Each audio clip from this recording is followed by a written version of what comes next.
चहलेलू जान तू सामान देखा के रख देलू के तना के पागल बना के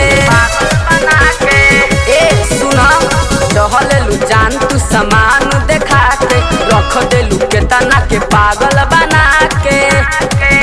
अरे जान ले बुका दिल के तना में देबू बॉबी हमारा से बोला हो दिल के तना में देबू बॉबी हमारा से बोला हो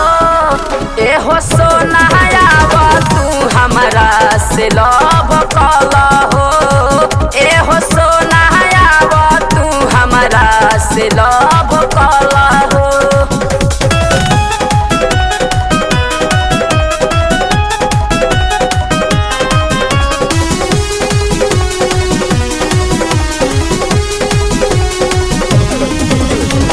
बोलेलू बोलिया लागेला मिसरी घोरल हो जैसे बात में रानी बना के हम तोहरा के रखब अपना हो साथ में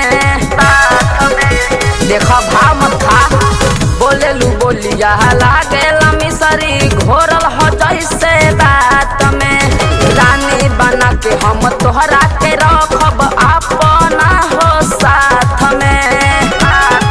फेरू मिली नाही मौका अब बहिना तू धाला हो फेरू मिली नाही मौका अब बहिना तू धाला हो ए हो सोना आवा तू हमारा से लव कला हो ए हो सोना आवा तू हमारा से लव कला हो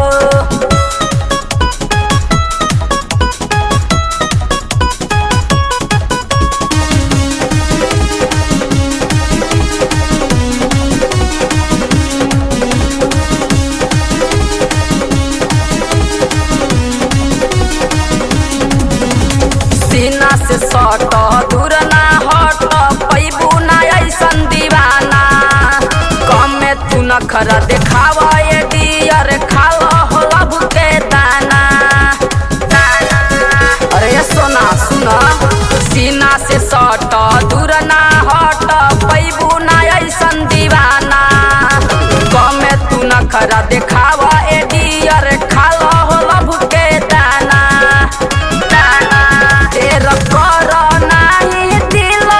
बात गेट खोला हो तेरा करो नहीं दिल